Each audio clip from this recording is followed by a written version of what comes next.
Okay,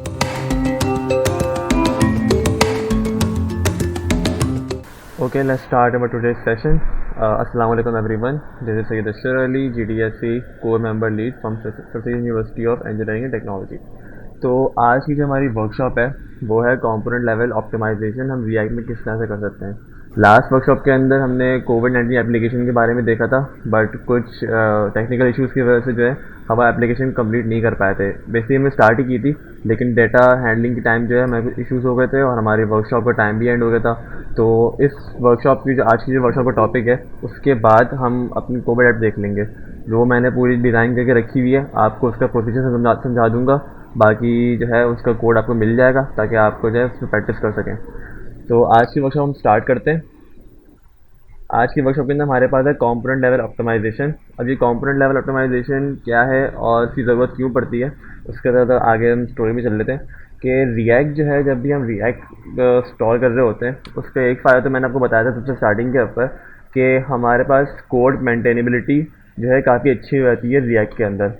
but एक फ़ायदा और है कि रिएक्ट जो है आपको काफ़ी ज़्यादा उस जो भी आपकी एप्लीकेशन है वो ऑप्टिमाइज़ करके देती है। पहले से बाय डिफ़ॉल्ट उसके अंदर काफ़ी ऑप्टिमाइजेशन प्रोवाइड करती है। अगर आप अपने कोड में देखें, अगर मैं कोड की तरफ लेके जाऊँ आपको,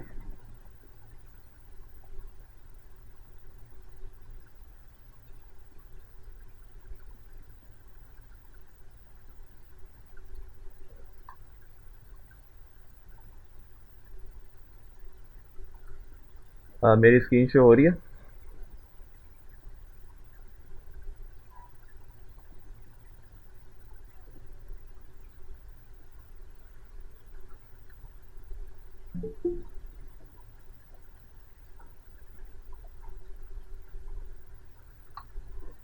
ओके ओके ओके। अच्छा, मैंने ये मेरे पास एक एप्लीकेशन थी, कोविड की है, हम इसको लास्ट में देखेंगे। इसके अंदर अगर आप यहाँ पे देखें, आपकी जो इंडेक्स और जेएस फाइल होती है ना, इसके अंदर आप अगर यहाँ पे देखें कि आपके पास स्ट्रिक्ट मोड होता है एक, तो ये स्ट्रिक्ट मोड आपके डेवलपमेंट फेज़ के अंदर होता है। रिएक्ट जो है अपने डेवलपमेंट फेज़ के अंदर बहुत सी चीज़ें ऐसी रखता है, जैसे कि आपके पास जब आप कोई चेंज करते हो, यहाँ पे स्टेट कोई चेंज करते हो, तो उसके बाद जो है वो हॉट रिलोडिंग खुद प्रोवाइड करता है, जबकि हॉट रिलोडिंग भी एक हैवी ऑपरेशन है। आपका पूरा पेज खुद से सारे कंपोनेंट रीलोड हो रहे होते हैं जहाँ पे आपकी चेंज आ रही होती है और रन टाइम पे रीलोड हो रहा होता है जिस कंपोनेंट के अंदर हमारी कोई ना कोई चेंज आ रहा होता है। तो ये हॉट रीलोडिंग भी एक हैवी ऑपरेशन है। इस तरह से रिएक्ट जो है मल्टीपल फीचर्स प्रोवाइड कर रहा होता है, बट उसकी ज़रूरत हमें सिर्फ डेवलपमेंट फेज़ के अंदर रहती है। वो जब प्रोडक्शन लेवल पे चले आता है, आपकी एप्लीकेशन जब बिल्ड होके आ जाती है, तो उसके अंदर वो सारी ऑप्टिमाइज चीज़ें हो जाती हैं। और दूसरी ऑप्टिमाइजेशन एक ये होती है कि आपके पास इंडेक्स और एचटीएमएल की फ़ाइल यहाँ पर आपको नज़र आ रही होगी पब्लिक के अंदर। यहाँ पे हमारे पास जो टेम्पलेट पूरा बन के आता है ना, तो उस टेम्पलेट बन के आने के बाद वो जब बिल्ड कर देता है, बिल्ड करने के बाद क्या होता है कि वो सारे आपने जो जितने भी कंपोनेंट लिखे होते हैं वो यहाँ पे इंजेक्ट होती हैं। बट इंजेक्ट होने के बाद जो है वो एक सिंगल लाइन के अंदर आ जाती हैं। सिंगल लाइन के अंदर की पूरी एप्लीकेशन आती है, जैसे कि इसके अंदर लाइन ब्रेक हुए हुए ना, अलग अलग लाइन के ऊपर चीज़ें लिखी हुई हैं। तो जब आपके पास वेब, जो आपके पास ब्राउज़र जो है जब उसको रीड कर रहा होता है, तो उसको जो है सिंगल लाइन पे पूरी एप्लीकेशन मिल जाती है। तो आपके पास कुछ उसके पीछे वो होता है कि नेम, उसको स्पेसेस के हटाने नहीं पड़ते और उसको रीड करने में आसानी होती है। तो सिंगल लाइन के अंदर पूरी एप्लीकेशन आ जाती है, प्लस उसके अंदर हॉट रिलोडिंग और इस तरह के जो फीचर्स हैं वो हट जाते हैं जब हमें ज़रूरत नहीं पड़ती डेवलपमेंट के बाद। तो इस लेवल की ऑप्टिमाइजेशन रिएक्ट आपको खुद पहले से प्रोवाइड करता है। तो अभी जो है हम पढ़ेंगे कंपोनेंट लेवल ऑप्टिमाइजेशन, मतलब कि ये ऑप्टिमाइजेशन जो है वो हमें प्रोवाइड तो कर ही रहा है रिएक्ट, लेकिन अब हमारे पास जो है हम अपने एंड से कौन कौन से कंपोनेंट को जो है ऑप्टिमाइज़ कर सकते हैं, हम वो देखेंगे। अच्छा, एक कॉन्सेप्ट आता है कंपोनेंट ऑप्टिमाइजेशन के अंदर, उसका नाम है मेमोराइजेशन। अब वो मेमोराइजेशन होती क्या है? मेमोराइजेशन का सिंपल सा एक लॉजिक ये है कि मेमोराइजेशन के अंदर आपके पास कोई ज्वाइन कर रहा है। अच्छा, नहीं, सही है। अच्छा, मेमोराइजेशन का बेसिक कॉन्सेप्ट ये है कि आपके पास कोई भी कंपोनेंट है ना, वो component as a cache save हो जाए, एज अ कैशे आपके पास सेव हो जाए, ताकि जब भी आपको उस चीज़ को रेंडर करना हो सिर्फ उस टाइम पे वो रेंडर हो। बाकी अगर उसके ऊपर किसी दूसरे के रेंडर होने पे उसके ऊपर चेंज आ रहा है, मतलब कि वो कंपोनेंट वापस से री रेंडर हो रहा है बिला वजह, तो वो बिला वजह री रेंडर होने से बच जाए। इसका फ़ायदा कहाँ पे आता है? इसका फ़ायदा वहाँ पे आता है जब आपके पास जो है कोई ऐसा हैवी कंपोनेंट हो जो जिसको बार बार रेंडरिंग की ज़रूरत ना हो। वो फर्स्ट टाइम पे जब इनिशियल माउंटिंग होती है तब हमारे पास रेंडर हो जाए, लेकिन उसके बाद हम नहीं चाहते कि वो बार बार रेंडर हो, क्योंकि वो एक हैवी कंपोनेंट है। हैवी कंपोनेंट, चलो इसको एग्जांपल से ले लेते हैं कि आपके पास लेट्स सपोज कोई ऐसी एप्लीकेशन है जिसके अंदर आपने एक कैनवस यूज़ किया हुआ है और उस कैनवस के ऊपर कोई हैवी रेंडरिंग हो रही है, क्योंकि कैनवस खुद एक हैवी ऑपरेशन है। आप पूरे एनिमेशन कर रहे होते हो उसके ऊपर, लाइव रन टाइम पे एनिमेशन बन रही होती है और चेंज सारी चीज़ें हो रही होती हैं। तो अगर आपने किसी एक कंपोनेंट के अंदर उसको आपने डाला हुआ है और वो कंपोनेंट किसी दूसरे कंपोनेंट की री रेंडर पर वापस से री रेंडर हो रहा है, तो ये मेरे पास एक बैड परफॉर्मेंस इशू आ सकता है, क्योंकि हमारी वो ज़रूरत नहीं है उस कंपोनेंट को बार बार री रेंडर करने की, क्योंकि ना हम उसके अंदर कोई प्रॉप्स पास कर रहे हैं, ना उसकी स्टेट चेंज हो रही है। सिंपल सा है, वो एक रेंडरिंग एनिमेशन है, वो एक वेब एनिमेशन है, वो बार बार चल रही है, लेकिन उसको हम सिर्फ इनिशियल माउंटिंग के टाइम पे जो है उसको रेंडर करना चाह रहे हैं। और लेकिन दूसरे कंपोनेंट की वजह से अगर वो री रेंडर हो रही है तो वो हमारे लिए मसला है, वो हमारे लिए एक हैवी ऑपरेशन हो जाएगा। तो उस चीज़ को टैकल करने के लिए, चीज़ को कैटर करने के लिए हमारे पास मेमोराइजेशन का कॉन्सेप्ट आता है। अच्छा, इसको हम यूज़ किस तरह से करते हैं रिएक्ट के अंदर? हुक्स हुक्स का कॉन्सेप्ट मैं पढ़ा चुका हूँ। तो हुक्स के अंदर जो है आपको ये यूज़ मेमो का कॉन्सेप्ट दिया जाता है, यूज़ मेमो और यूज़ कॉल बैक। अच्छा, दोनों ही मेमोराइजेशन मतलब कि दोनों ही जो है वो कैशे मेमोरी में सेव कर रहे होते हैं, मगर दोनों के यूज़ अलग हैं। यूज़ मेमो का हम पहले यूज़ देख लेते हैं हमारे कोडिंग के ऊपर। तो हम पहले एक काम करते हैं, हम अपने चले आते हैं कोविड ऐप से हट के, हम जाते हैं अपनी पुरानी काउंटर ऐप पे। सबसे अच्छी एग्जांपल आपको वहीं से मिल सकती है। अगर मैं यहाँ पे जाऊँ, ये वर्कशॉप, और चीज पूछती थी, मेमोराइजेशन में हम हमेशा इंडिपेंडेंट कंपनी होती है, इंडिपेंडेंट कंपोनेंट से मुराद कोई किसी को डिपेंड ना हो स्टेट के डेटा वगैरह। अगर मेरे पास कोई ऐसे कंपोनेंट के अंदर वो रीयूज़ हो रहा है जहाँ पे जिस कंपोनेंट को रेंडर होने की ज़रूरत पड़ रही है बार बार, हर दफ़ा स्टेट चेंज होने पे वो कंपोनेंट रेंडर हो रहा है। जैसे कि मैंने आपको बताया था कि हर दफ़ा किसी भी पेरेंट कंपोनेंट के रेंडर होने पे उसके चाइल्ड कंपोनेंट्स री रेंडर होते हैं। जैसे अगर आप ऐप जे एस देखो, अब इसके अंदर जब ऐप जे एस जो है वो री रेंडर होगा ना, तो बाकी के इसका जो हेडर और काउंटर वैल्यू, समझ लीजिए दो कंपोनेंट है ना, तो ऐप के री रेंडर होने पे ये दो कंपोनेंट भी री रेंडर होंगे। और लेकिन मैं नहीं चाहता कि ये कंपोनेंट री रेंडर ना हो, मैं चाहता हूँ कि ये वापस से ना हो। सही है, री रेंडर। तो इसको मैंने मेमोराइज़ करना है। तो आपका जो कॉन्सेप्ट है, आप जो पूछ रहे हो कि इंडिपेंडेंट होना चाहिए, सारे कंपोनेंट इंडिपेंडेंट ही होते हैं, लेकिन आपको उससे लिंक बनाना पड़ रहा है ना। अब देखो इस ऐप के अंदर मेरा ये child as a child component यहाँ पे शो हो रहा है, लेकिन जब मेरी ऐप री रेंडर होगी तो जो हमारे रिएक्ट के जो पूरा एक फ्लो चल रहा है उसके मुताबिक आपके चाइल्ड कंपोनेंट भी री रेंडर होंगे। अब अगर इसको हमें यूज़ करना है ऐप के अंदर, लेकिन हमें डालना भी यहाँ पे पड़ेगा। तो अब मैं नहीं चाह रहा कि वापस री रेंडर हो, तो यहाँ पे हमारे पास मेमोराइजेशन का मेमोराइजेशन का कॉन्सेप्ट आता है। क्लियर?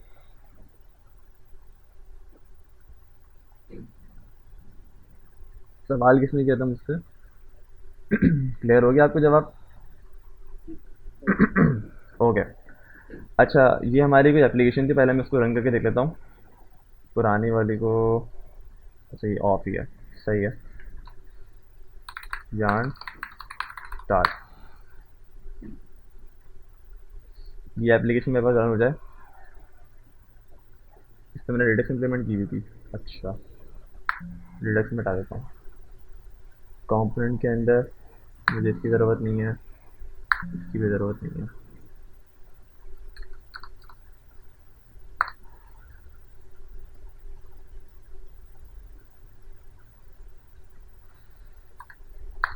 यस।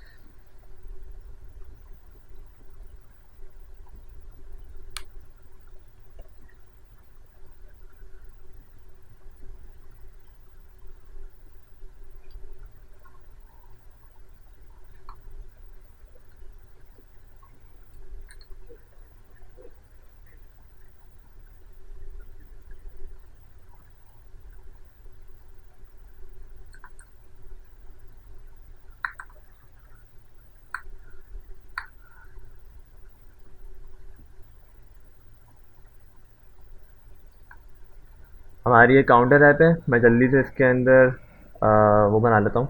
मैं रिएक्ट बना लेता हूँ यहाँ से।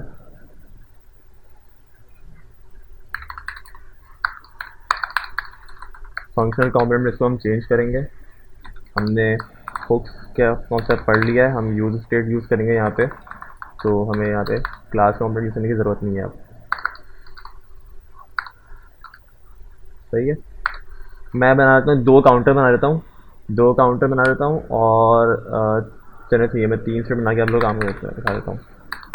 मैं फ़िलहाल अभी कोड कर रहा हूँ, आप लोग देखते जाइएगा, उसके बाद आपको समझाऊंगा कि ये मैंने किया क्या है। सिंपल से 3 स्टेट क्रिएट कर रहा हूँ, काउंट 1 और ये इसका मैनिपुलेट करने का फंक्शन। सेम काम मैं करूँगा नीचे, काउंट 2 सेट काउंट 2, इसके नीचे से भी 0 होगी। और एक मैं बार बार रेंडर के लिए मैं एक फंक्शन बना लेता हूँ, टॉगल इनिशियल वैल्यू में रख सकता हूँ true.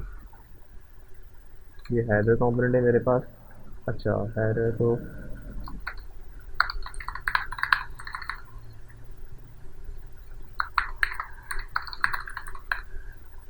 Content content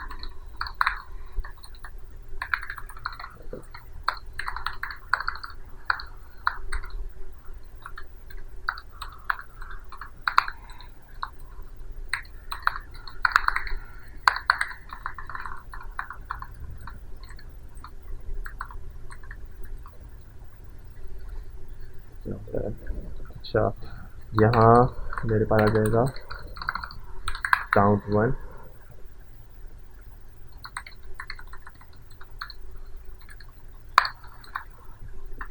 keyboard H1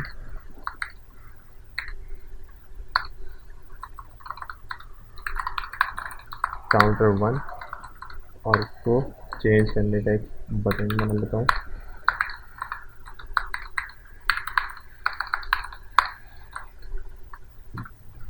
मैं डिक्रीमेंट नहीं डाला इसके अंदर, क्योंकि मुझे आपको बेसिक जो है वो एक मेमोराइजेशन सिखानी है, तो फिलहाल अभी इंक्रीमेंट से ही काम चल जाएगा हमारा।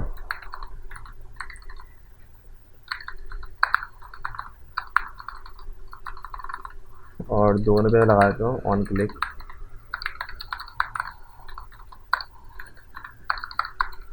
On click call back function, call back function call करेंगे सेट काउंट 2 और उसमें पास करवा देंगे काउंट 2 प्लस 1। सही हो गया, इसको कर लेते हैं कॉपी और यहाँ पे कर लेगा पेस्ट, ये हो जाएगा काउंट 1 और सेट काउंट 1। अच्छा, इशू कहाँ पे आ रहा है, बटन ओ कर दिया, एरर कंटेंट। अच्छा, इस पर भी एक लगा लेते हैं कंडीशन, बटन के एंड पे लगा लेते हैं उसको। ये मेरे बटन टॉगल करने पे जो है वो कंपोनेंट हट अनमाउंट और माउंट हो रहा होगा, तो इसलिए मुझे ये वाला फंक्शन बनाना पड़ रहा है अभी।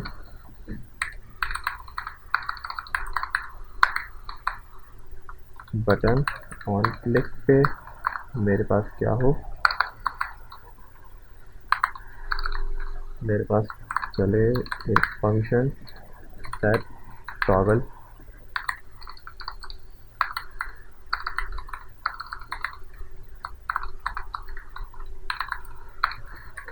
ये मैंने नॉट कर दिया, मतलब कि अगर मेरे पास यहाँ पे ट्रू वैल्यू होगी तो यहाँ मेरे पास चलेगा फॉल्स इस बटन के क्लिक होने पे, टॉगल।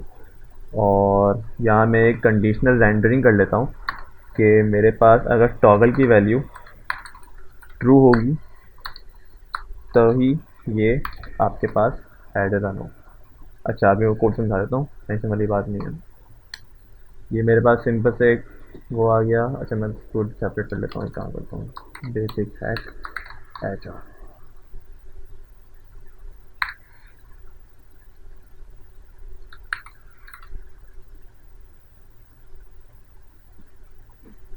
सही है, चेक करके देख लेते हैं एक दफ़ा मेरा सही काम कर रहा है।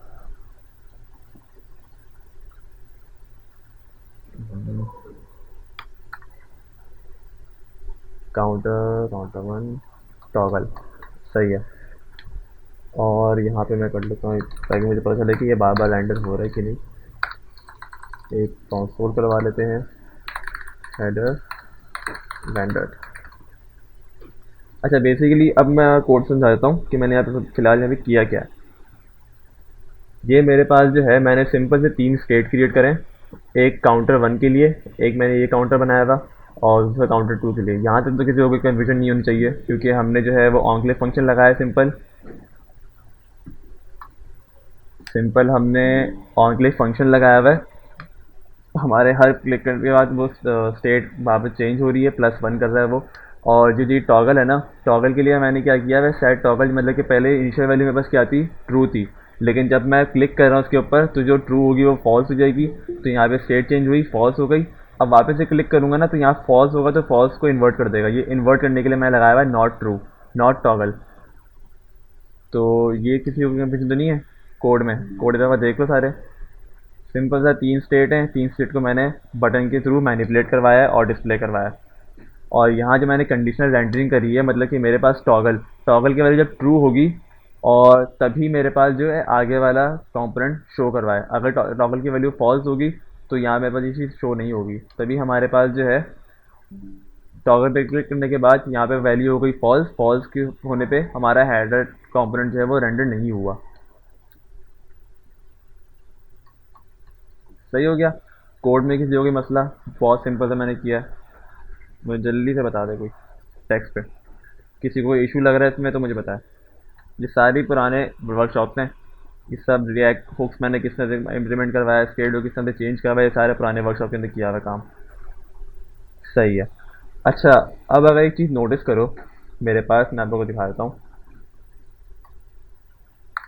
हम अपने इसमें जाएं, कंसोल में जाएं, और इसको कर लेते हैं थोड़ा जूम इन। सही है।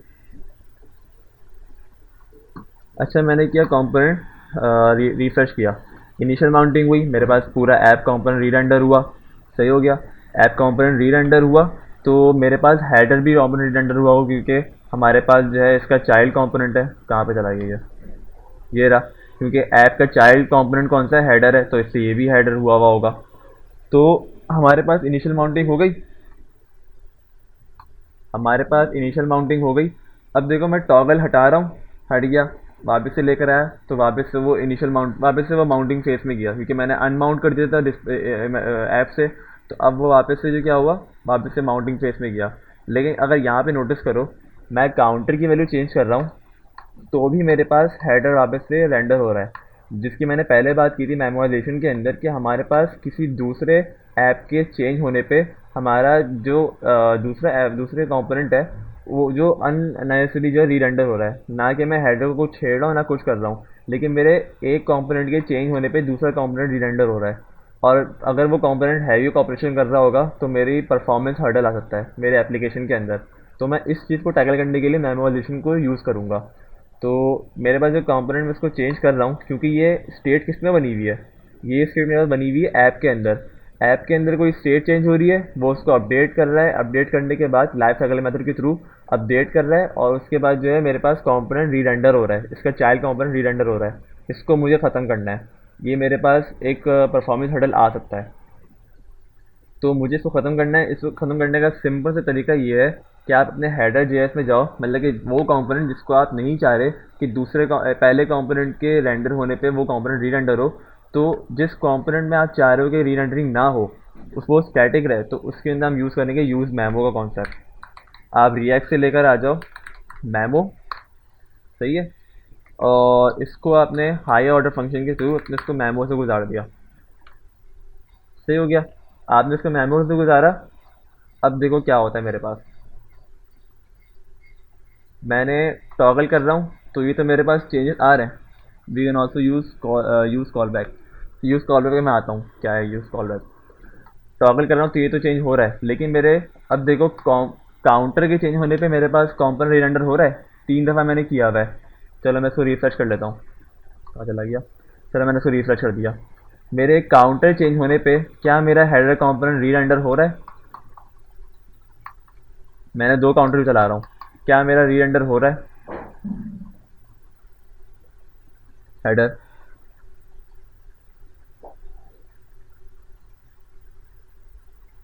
कोई भी नहीं है यहाँ पे। सही है, मतलब कि हो ना, सब सुन रहे हो। सही है। अच्छा, काउंटर के चेंज होने पे हमारे पास कंपोनेंट रिडंडेंट नहीं हो रहा, तो इसने बेसिकली पीछे किया क्या? इसने ये काम किया कि आपका जब इनिशियल माउंटिंग फेज पे गया, इसने इसको पता चल गया कि आपने यहाँ पे मेमो यूज़ किया है रिएक्ट का। तो अब वो इस कंपोनेंट में जाएगा, इस कंपोनेंट की पूरे वैल्यू को कैश करेगा। कैश करने के बाद पीछे अपने मेमोरी एलोकेशन में इसको कहीं ना कहीं सेव करवाएगा। और फिर ये भी एक हैवी ऑपरेशन है, ये भी इनिशियल माउंटिंग की तरह हमारे पास एक हैवी ऑपरेशन है। इसको हम किस तरह से एक काम है, इसको एनालाइज करके देख लेते हैं। सबसे अच्छा तरीका ये है कि इसको एनालाइज करते हैं कि हमारे पास ये पीछे हो क्या रहा है। इसको एनालाइज करने का तरीका क्या है कि लास्ट वर्कशॉप के अंदर मैंने आपको रिएक्ट डेव टूल करवाया था। वो असल में जो है ना, मैं थोड़ा नाम से कंफ्यूज हो गया था, मुझे रिडक्स करवाना था, रिडक्स डेव टूल, लेकिन मैंने रिएक्ट डेव टूल करवाया था। और हमारे पास अगर आप यहाँ पे देखो कि हमारे पास यहाँ पे कंपाइलर कंपोनेंट्स और प्रोफाइलर के एक नया सा एक बन के आ गया था। तो हम प्रोफाइलर में जाएंगे।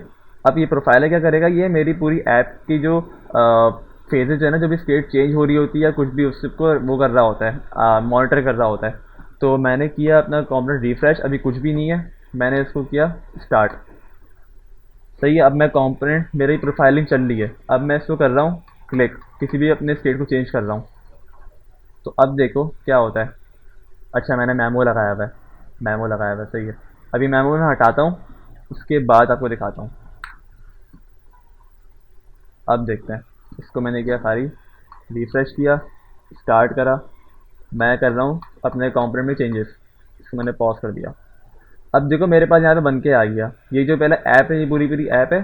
अब ऐप के पास जब स्टार्टिंग जो इनिशियल माउंटिंग हुई है ना, इनिशियल माउंटिंग माउंटिंग है यहाँ पे देखो कि 1.4 सेकेंड फॉर 1.2 मिली सेकेंड, मतलब कि स्टार्टिंग माउंटिंग मेरी कितनी ज़्यादा हैवी हुई है। बाकी की अगर आप देखो 0.7, 0.5, तो ये क्या कर रहा है, 1.2 मिली सेकेंड जो है आपकी इनिशियल माउंटिंग हुई, जिसमें आपके पास काउंटर वन ये पूरा एप्लीकेशन बन के आई, हेडर माउंटिंग फेज से गुजरा। लेकिन अब क्या हो रहा है मेरे पास, अब मेरे पास हो रहा है कि एक दफ़ा माउंटिंग फेज में चला गया। अब देखो मेरे पास 0.7, 0.5 बार माउंटिंग नहीं हो रही, लेकिन मेरे पास हेडर की माउंटिंग हो रही है। देखो यहाँ पे विजिबल हो रहा है कि मेरे पास हेडर माउंट वापस हो रहा है। मुझे इसको भी कम करना है, मुझे इस हेडर को कम करना है, मुझे इस हेडर को बार बार माउंट नहीं करवाना। अभी तो इस हेडर के अंदर कुछ भी नहीं है, सिर्फ कंसोल हो रहा है, तो इसलिए वो ज़्यादा टाइम नहीं ले रहा रेंडर होने को। लेकिन अगर मैं उसके अंदर कोई बहुत ही ज़्यादा हैवी ऑपरेशन डाल दूँ, अगर मैं इसके अंदर कैनवस यूज़ कर लूँ या इस तरह के कोई भी हैवी ऑपरेशन डाल दूँ, तो मेरे पास वो परफॉर्मेंस हर्डल आएगा, क्योंकि आपके पास वो बार बार री रेंडर हो रहा है। अभी तो ये 0.2 0.7 मिली सेकेंड ले रहा है, लेकिन बाद में जो है वो हो सकता है कि 2 या 3 सेकेंड ले ले। तो इतना बड़ा भी गैप जो है ना आपकी वेब की एप्लीकेशन के लिए नुकसानदेह है, किसी भी यूज़र एक्सपीरियंस के लिए नुकसानदेह है। तो मैं क्या करूँगा, मैं अपने हेडर को कर देता हूँ मेमो। अच्छा, ये चीज़ आप 1.2 मिली सेकेंड इनिशियल माउंटिंग का याद रखिएगा, 1.2 सेकेंड लगे इसको इनिशियल माउंट होने में। अब मैं यहाँ पे लगाता हूँ मेमो। सही है। मेमो में मेरे पास विजिबल नहीं कर रहा था, मुझे दिखा नहीं रहा था। तो क्यों नहीं दिखा रहा था, क्योंकि मेरे पास हेडर शो हो रहा था उस टाइम पे। अब मैं हेडर को कर देता हूँ यहाँ पे फॉल्स, ताकि इनिशियल माउंटिंग के टाइम मेरा हेडर डिस्प्ले ना हो। लेकिन यहाँ पे मेरे पास कैशे होगा, लाजमत मतलब इसको रीड करेगा पूरी ऐप को, तो ये कैशे तो होगा। अब अगर आप यहाँ पे देखें कि मैं इसको रिफ्रेश किया, अच्छा चल गया, सही है। मेरे पास ऐप रेंडर हुई। अब देखो मेरे पास रेंडरिंग टाइम कितना लगा मेरे पास, 4.6 मिली सेकेंड। ये क्यों लगा, ये किसी के माइंड में कुछ आ रहा हो, ऐसा क्यों हुआ? मेरे पास तो पहले 1.2 मिली सेकेंड आ रहे थे, लेकिन अब जो है वो 4.6 मिली सेकेंड आ रहा है। इसको तो कम होना चाहिए था। It's finding header for rendering. अच्छा, और कोई अली के अलावा? पहले मेरे पास इनिशियल माउंटिंग आ रही थी मेमो के बगैर 1.2 मिली सेकेंड, लेकिन अब मेरे पास आ रही है 4.6 मिली सेकेंड, मतलब कि उसका डबल ही चला गया, बल्कि डबल से भी ज़्यादा चला गया। तो किसी के ध्यान में कुछ आ रहा हो कि ये क्यों क्यों हुआ?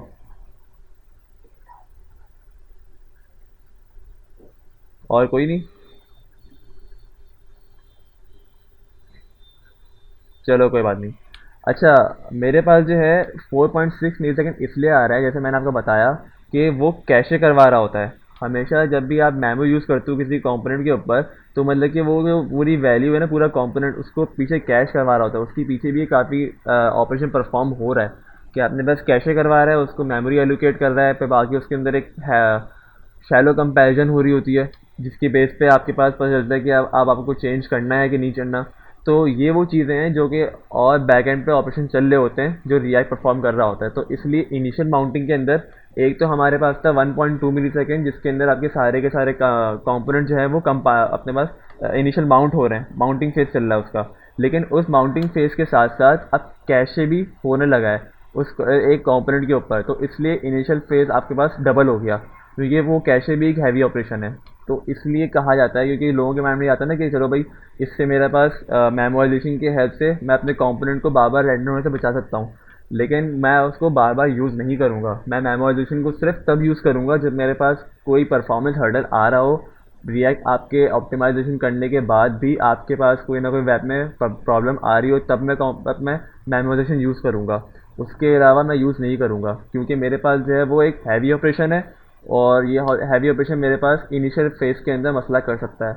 तो ये अच्छी चीज़ भी है, बुरी चीज़ भी है। अच्छी चीज़ इसलिए क्योंकि आपके पास कोई हैवी कंपोनेंट को रेंडर होने से बचाता है, लेकिन बुरी चीज़ ये है कि आपका इनिशियल फेज जो है वो ख़राब हो जाता है। तो इसलिए आप इसको बार बार कहीं भी यूज़ नहीं कर सकते। आप इसको जहाँ ज़रूरत हो, जब आपके पास मसले आ रहे हो, तभी आप इसको यूज़ करना। ये चीज़ क्लियर हुई कि मुझे कब मेमो यूज़ करना है, कब यूज़ नहीं करना। जैसे सही है। ये तो हमारे पास आ गया था यूज़ मेमो कॉन्सेप्ट। अब इसके बाद हम जंप करते हैं अपने पास यूज़ कॉल बैक। अब यूज़ कॉल बैक क्या होता है ये हम देख लेते हैं। हमारे पास यूज़ मेमो की तरह ही वो कैसे कर रहा होता है। मैं इसको स्लाइड खोल लेता हूँ। हमारे पास यूज़ मेमो की तरह ही ये भी कैसे कर रहा होता है, कैसे परफॉर्म कर रहा होता है। लेकिन यूज़ कॉल बैक का सीन ये होता है कि यूज़ कॉल बैक आपके पास कोई फंक्शन पे लगता है, मतलब कि कॉल बैक जो भी कॉल बैक है फंक्शन, उनको ये कैशे करवा रहा होता है, और उसके साथ साथ एक डिपेंडेंसी एरे भी जाता है। लास्ट टाइम हमने डिपेंडेंसी एरे कहाँ पढ़ा था? डिपेंडेंसी एरे एक दफ़ा जिक्र हुआ है इस बारे में। तो वो किस चीज़ में जिक्र हुआ था, कौन से टॉपिक्स पे हुआ था?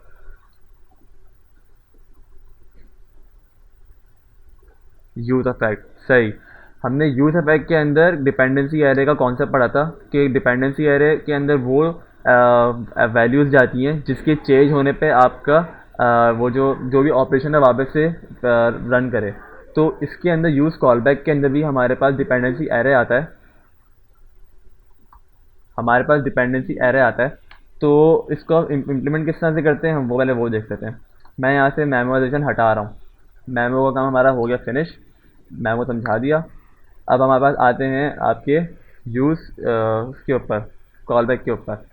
अच्छा, मैं आपको इस तरह समझाता हूँ कि आपके पास जो है, इसको थोड़ी लॉजिक बना लेते हैं कि हम किस तरह से करेंगे यूज़ अफेक्ट को। अच्छा, हमारे पास एक फंक्शन, अच्छा ये मैंने यहाँ पे ऑन क्लिक के ऊपर ये कॉल बैक लगाए हुए ना, मैं इसी के ऊपर इम्प्लीमेंट करके दिखा देता हूँ। इसको सबसे पहले एक काम ये करते हैं कि हम इसको सेपरेट फंक्शन में डाल देते हैं। तो इसके लिए मैं कर लेता हूँ वैर इंक्रीमेंट 1। इसको मैं यहाँ पे करता हूँ कॉपी पेस्ट, और इसकी जगह मैं कर लेता हूँ इंक्रीमेंट 1। और सेम काम मैं करता हूँ इंक्रीमेंट 2 के लिए, इंक्रीमेंट 2।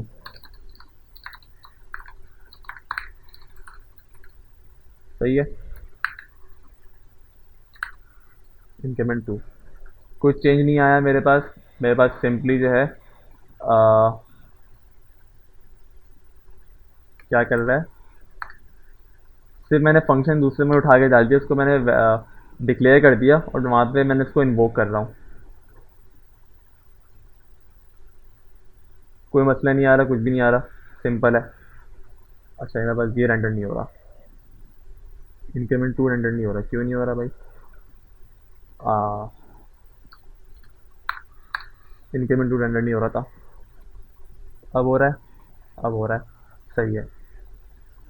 अच्छा, यूज़ मेमो मैंने भी बताया कि मेरे पास जो है हर दफ़ा ऐप जो है, मेरे पास एक पेरेंट कंपोनेंट है ना, तो इसके कंपोनेंट पे रेंडर होने पे ये बाकी जितने भी मेरे पास वेरिएबल असाइन हो रहे हैं, जो भी फंक्शन परफॉर्म हो रहे हैं, ये सारे के सारे री रेंडर होते हैं।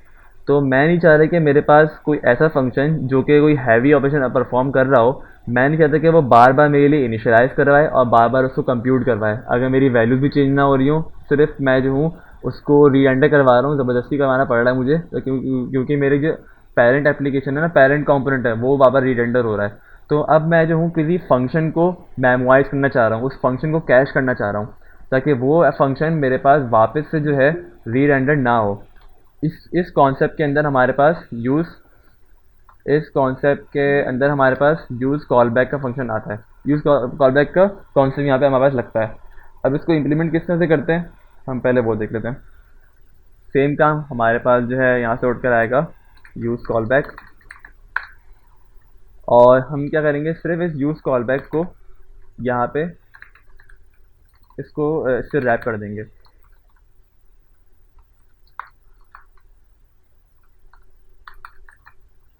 यूज़ कॉलबैक,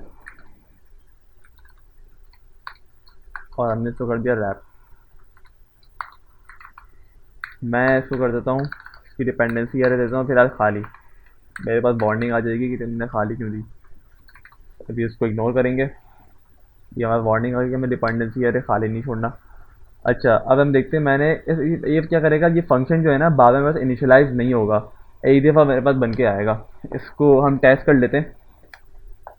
इसको टेस्ट करने का तरीका ये है, सेट के थ्रू टेस्ट कर लेते हैं, काम करते हैं। हाँ, आपने रिएक्ट के अंदर सेट का कौन सा पढ़ा, किसी ने रिएक्ट बोलो, जावास्क्रिप्ट के अंदर सेट क्या होता है, जल्दी से कोई मुझे बता दे। अगर पढ़ा है तो बता दे, नहीं पढ़ा तो कोई बात नहीं, मैं बता देता हूँ सेट का कौन सा है, मुझे कमेंट बता दें। यूनिक वैल्यू जो स्टोर करता है। हाँ, यूनिक वैल्यू हमारे पास एरे की तरह ही एक वो होता है, सेट एक चीज़ होती है जावास्क्रिप्ट के अंदर, लेकिन एरे क्या करता है, एरे हर दफ़ा अपने जो भी एलिमेंट है, चाहे वो सिमिलर हो या फिर डिफरेंट हो, हर दफ़ा जो है वो एक पीछे मेमोरी एलोकेट करता है उसको रैंडम। लेकिन सेट क्या करता है, सेट आपके पास अगर यूनिक वैल्यू होगी, अगर कोई ऐसी वैल्यू जो बार बार रिपीट हो रही है, वो उसको बार बार जो है इनिशलाइज नहीं करवाएगा, बार बार अपने पास स्टोर नहीं करवाएगा, वो पुराने वाले को ही यूज़ कर लेगा।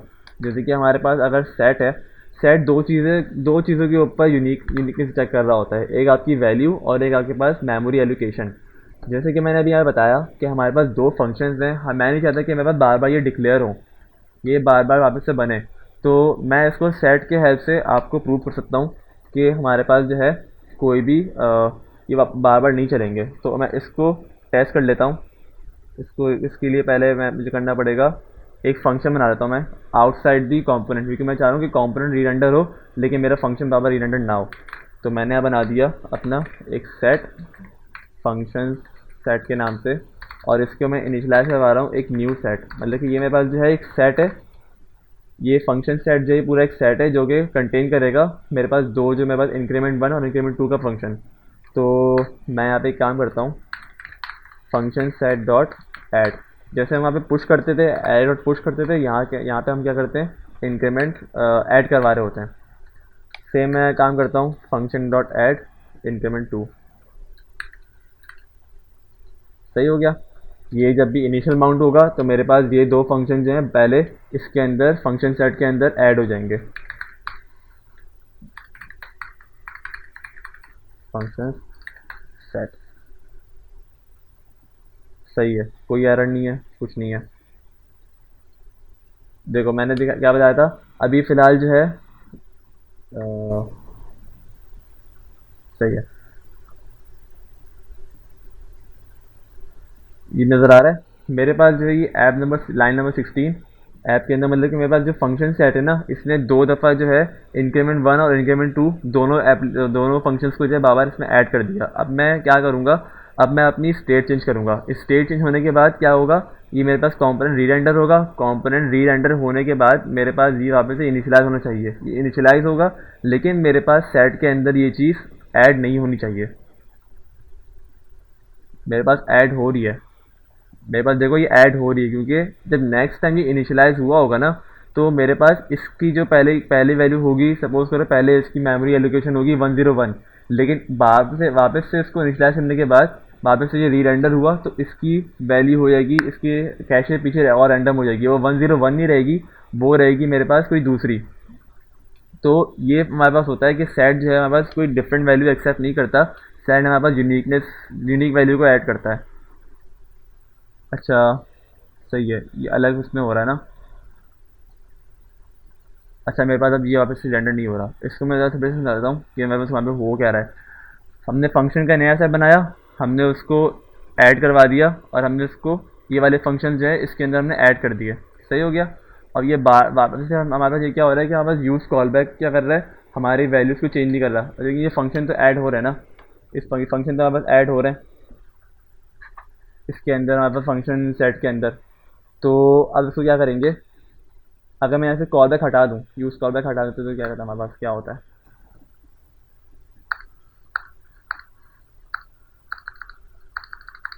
अगर मैं यहाँ से फंक्शन हटा दूँ तो अब देखते हैं ये दो दफ़ा क्यों हो रहा है मेरे पास। अच्छा, मेरे पास वो स्ट्रिक्ट मोड होगा ना, स्ट्रिक्ट मोड, हाँ स्ट्रिक्ट मोड की वजह से हो रहा है।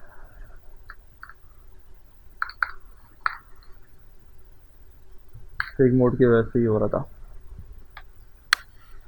सही है। स्ट्रिक्ट मोड मैंने हटा दिया, अब मेरे पास सही है इंक्रीमेंट। हाँ हाँ हाँ, अब देखो मैंने एक चीज़ लास्ट में मैंने गलत चीज़ बोली, वो ये कि मैं यहाँ पे इंक्रीमेंट कर रहा हूँ ना, यहाँ पे इसको इस वाले फंक्शन का इंक्रीमेंट कर रहा हूँ, तो मेरे पास ये चेंज तो होगा ना, क्योंकि ये हर दफ़ा इंक्रीमेंट चेंज हो रहा है। एक मिनट, इसको मैं जब भी क्लिक कर रहा हूँ इस इंक्रीमेंट वन को, तो मेरे पास ये वापस से रेंडर होकर इसके अंदर जा रहा है, तो ये तो चलेगा, लेकिन जब मैं हेडर को चेंज करूँगा ना तो मेरे पास वापस से इस वाले को नहीं चलना चाहिए, इस वाले फंक्शन को वापस से इनिशियलाइज नहीं होना चाहिए। अभी इनिशियलाइज होगा क्योंकि मैंने यूज़ कॉल बैक हटा दिया, अभी तो होगा, अभी हेडर के ऊपर होगा ये। टॉगल कर रहा हूँ, हटा रहा हूँ, ये वापस से ऐड हो रहा है मेरे पास, सही है। ये मेरे पास सेट के अंदर ऐड हो रहा है क्योंकि हर दफ़ा इनिशियलाइज हो रहा है, हर दफ़ा जो है उसकी मेमोरी अलग सी जगह पे कैश हो रही है। लेकिन जब मैं इसके अंदर यूज़ कॉल बैक लगा दूँ ना, मैं वापस से यूज़ कॉल बैक लगा देता हूँ, इसको रैप कर लेता हूँ, तो मेरे पास हेडर के चेंज होने पे वो यूज़ कॉल बैक क्या करेगा, इस फंक्शन को वापस से इनिशियलाइज नहीं करवाएगा। यूज़ कॉल बैक, सेम काम,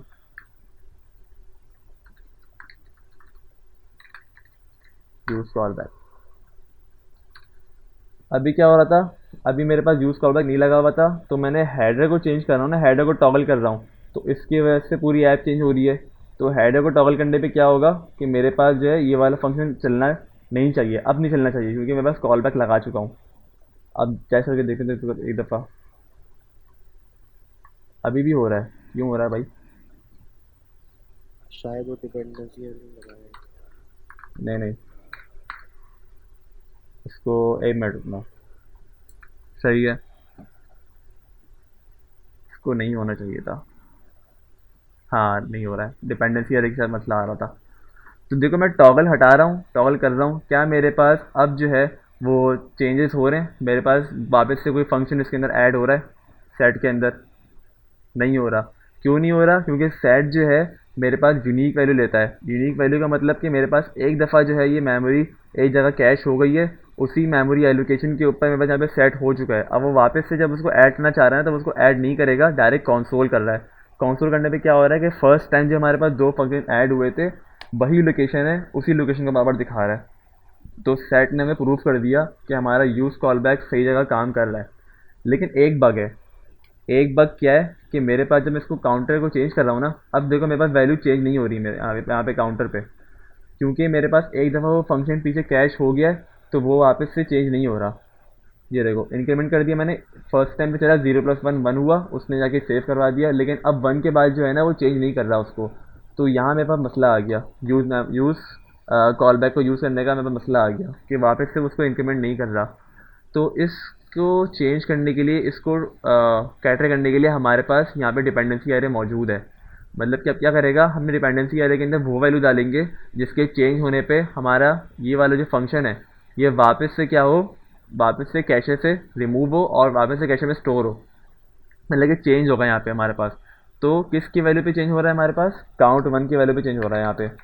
तो मैं यहाँ पे लिख दूंगा काउंट वन और यहाँ पे काउंट टू। अब देखो, अब मेरे पास क्या होगा, मैं टॉगल कर रहा हूँ, टॉगल करने में मेरे पास जो है कोई भी वापस से इनिशलाइज नहीं हो रहा, लेकिन काउंटर चेंज होने पे इनिशलाइज भी हो रहा है और काउंटर भी मेरा सही चल रहा है। सही है, समझ में आया। मेरे पास हर दफ़ा यूज़ कॉल बैक जो है किसी दूसरे कंपोनेंट के चेंज होने पे ये वाला जो है मेरे पास फंक्शन वापस से रिडंडेंट नहीं होगा, लेकिन मैं इसको खुद को चेंज करूँगा तब तो उसको होना ही चाहिए, क्योंकि लाजमी बात है मैं इसको चेंज कर रहा हूँ, इसके अंदर इस फंक्शन को चेंज करने के बाद इसके अंदर मैनिपुलेशन करने के बाद ये फंक्शन वापस से रिडंडेंट होगा। तो ये फ़ायदा हमारे पास आता है यूज़ कॉल बैक के ऊपर। देखो मैं वापस से दिखा देता हूँ, किसी को अगर समझ में ना आया हो तो वापस से दिखा देता हूँ कि मेरे पास दूसरा कंपोनेंट मेरे पास पड़ा हुआ है टॉगल हेडर का। तो मैं इसको हटा रहा हूँ, इसको वापस से लेकर आ रहा हूँ, तो मेरे पास पुराने जो ऐप के जो फंक्शंस हैं ये वापस से रीरेंडर नहीं हो रहे। लेकिन जब मैं इसको रीरेंडर करना चाह रहा हूँ काउंटर को, तो मेरे पास रीरेंडर भी हो रहा है वो फंक्शन जब मुझे इसकी ज़रूरत पड़ रही है, और मेरे पास काउंटर भी सही चल रहा है with the help of dependency array, क्योंकि इस वेरिएबल के इसके ऊपर आपका ये पूरा कॉल बैक वापस से होगा, वापस से कैशे वापस से स्टोर होगा। तो यहाँ पे किसी को कन्फ्यूजन कि मेरे पास जो है यूज़ कॉल बैक किस तरह से रन हो रहा है, कोई कन्फ्यूजन है तो बता दो, क्योंकि मैं शायद थोड़ा फास्ट पेस पे लेके गया उसको, मैं थोड़ा सा फास्ट पेस पे लेके गया हूँ, मुझे भी थोड़ा फील हो रहा था। अच्छा, अली को no confusion, no issue, no. सही है, सही है। और कोई?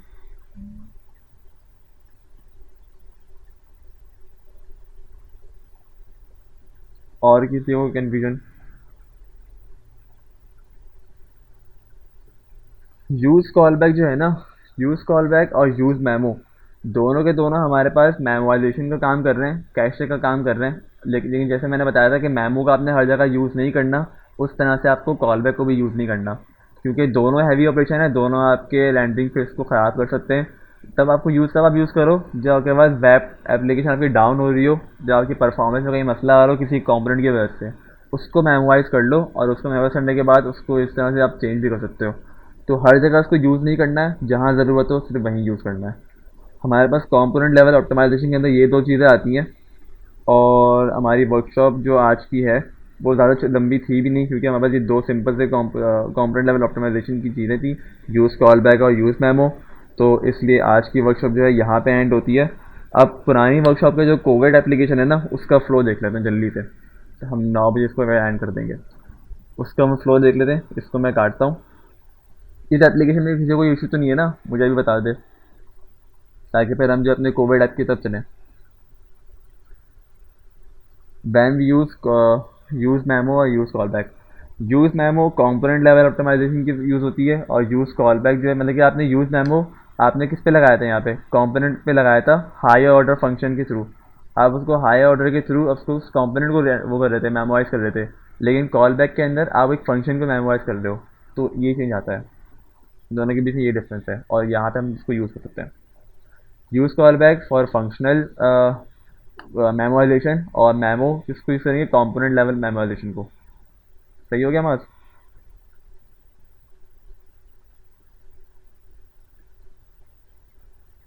ओके। अच्छा, अब जल्दी से बढ़ जाते कोविड ऐप की तरफ। कोविड ऐप को मैं करता हूँ रन, यहाँ पे पुराने वाले को मैं करता हूँ ऑफ।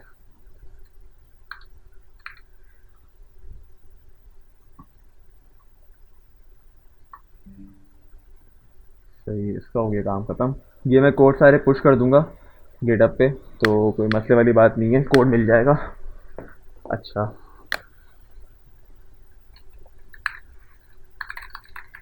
yarn start.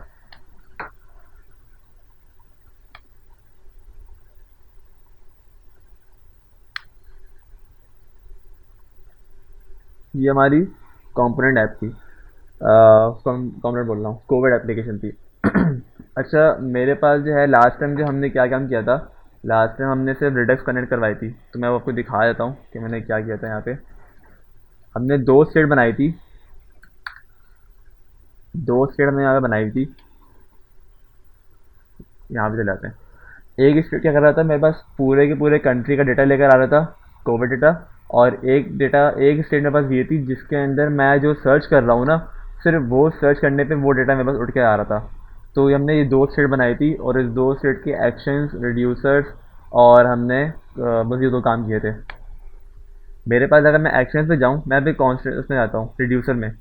तो मेरे पास ये रिड्यूसर बना हुआ था, इनिशियल स्टेट हमने सेट करवाई थी, ये सब काम कर लिया था। अच्छा, ये कोड मेरा खुद का किया हुआ है, ये मैंने आज अपना पहले से बैठ के बना लिया था, ताकि जो है आप लोग को रन टाइम पे कोई इशू क्रिएट ना हो। तो मेरे पास ये टेस्ट हुआ हुआ है, सब कुछ हुआ हुआ है ये कोड। तो मैं आपको ऐसी ओवरऑल समझा देता हूँ कि इसमें हो क्या रहा है। बाकी मैं कोड प्रोवाइड भी कर दूंगा। बाकी जिसको जो है हैंड्स ऑन खुद से प्रैक्टिस करनी होगी, इसको तोड़ तोड़ के अपने पास कर ले। रिडक्स सिंपल कनेक्ट करना सिखा दी थी, जैसे हमने लास्ट टाइम किया था वैसे हमने कनेक्ट किया हुआ था। अच्छा, मेरे पास जो है ना, मैं चाह रहा हूँ कि मैं अपने जब भी सर्च करूँगा तो मेरे पास सेट डेटा की हेल्प से एक टाइप या पेलोड की हेल्प से मैं क्या करूँगा, मैं अपने स्टेट के अंदर वो स्पेसिफिक कंट्री का डेटा उठा के अपने स्टेट में डाल दूँगा। तो वो काम मेरे पास यहाँ पे हो रहा है। ये जो कंट्री डेटा है ना, इतने तो सारे डेटा उठ के आएंगे जितने भी हमारे पास हो रहे हैं। स्पेसिफिक कंट्री डेटा के अंदर हमारे पास क्या हो रहा है, आ, ये रहा। इसके अंदर मेरे पास वो डेटा उठ कर आ रहा है जो मैंने सर्च कर रहा हूँ। और कंट्री डेटा रिड्यूसर के अंदर जो पेलोड है, वो वहाँ पे आ रहा है, वो चीज़ें आ रही हैं यहाँ पे जो आपके पास ओवरऑल जितनी भी, क्या कहता है मैंने, ओवरऑल जितने भी हमारे पास कंट्री के डेटा है ना, वो उठ कर आएंगे यहाँ पे। अब इस टाइम पे कौन आया है?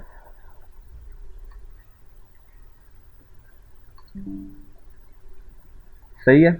तो मैं आपको ये चीज़ दिखा भी देता हूँ। सबसे अच्छा मैं इसको रिडक्स डेव टूल की हेल्प से दिखा देता हूँ। मेरे पास ये देखें, ये आपको अगर नज़र आ रहा हो, नहीं आ रहा तो मैं इसको जूम करके देखता हूँ। फिर जूम का ऑप्शन क्या है?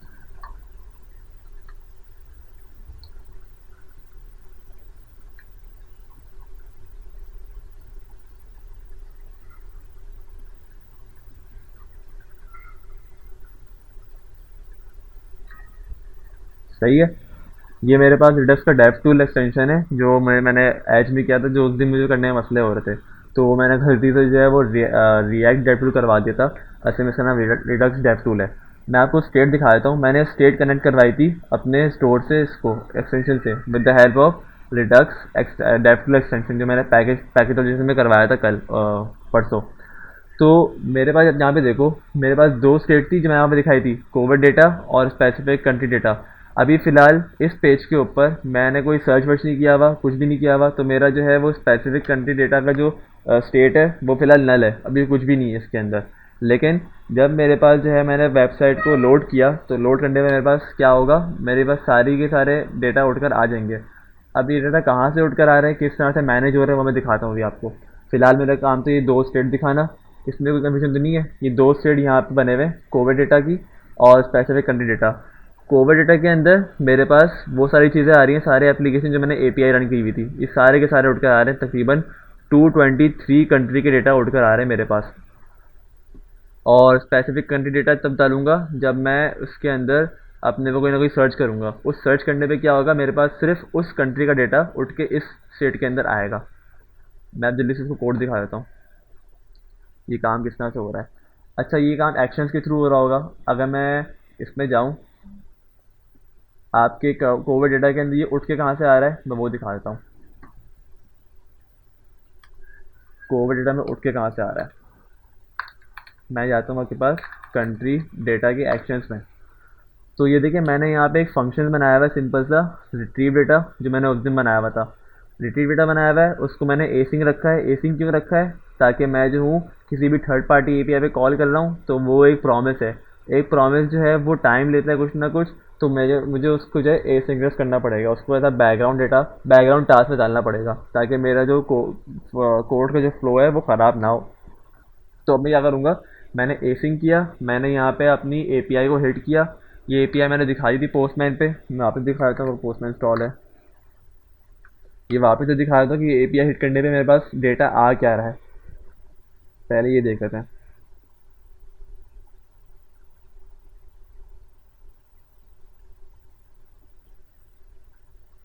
ये रहा।